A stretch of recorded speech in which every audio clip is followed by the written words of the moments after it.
আকিমুস সালাতা ওয়া আতুজ যাকাতা ওয়ারকাউ মা'আর রাকিন। সালাত প্রতিষ্ঠা করো, যাকাত প্রদান করো, রুকুকারদের সঙ্গে রুকু করো।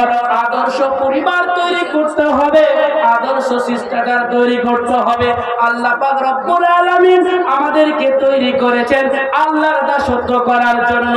যদি আমরা আল্লাহকে রাজি করাতে পারি, আল্লাহকে খুশি করাতে পারি, তাহলে আমাদের দুনিয়াতে জান্নাত রয়েছে, দুনিয়াতে আমরা জান্নাত পেয়ে যাব। মরলি তাই জান্নাতে প্রবেশ করেনি, মরনি তাই জান্নাতে প্রবেশ করতে পারে নাই। তাহলে মরলে আমাদের জন্য সুসংবাদ রয়েছে যদি আমরা 5 ওয়াক্ত নামাজ পড়ি। কয় ওয়াক্ত? 5 ওয়াক্ত নামাজ।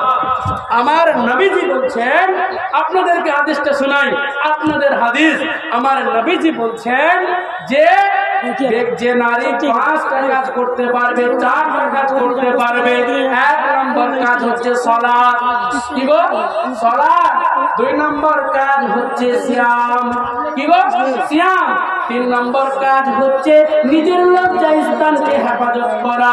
4র্থ নম্বর কাজ হচ্ছে স্বামীর ইত্তেবা করা, স্বামীর অনুসরণ করা।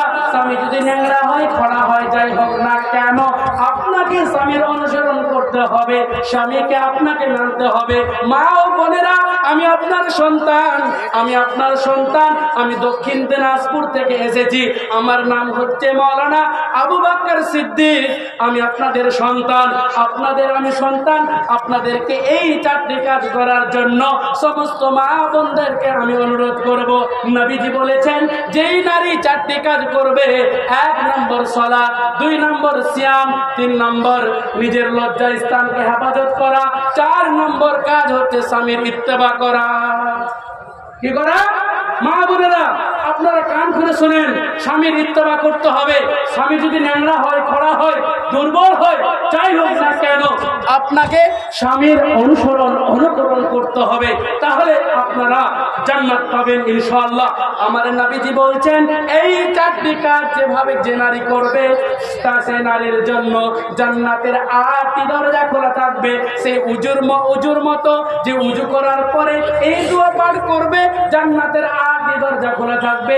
ততরূপ নারীরা এই 4টি কাজ যদি করতে পারে, কেউ মা ও খালারা যদি আপনারা করতে পারেন, মাদ্রাসা জিনাতুল কোরআন এর অঙ্গনওয়াড়ির মা ও খালারা এবং বিভিন্ন এলাকার মা ও খালারা, এই 4টি যদি কাজ আপনি করতে পারেন, আমার নবীজি বলছেন 8টি জান্নাতের গেট খোলা থাকবে, সে ইচ্ছা মতো ভাবে প্রবেশ করবে।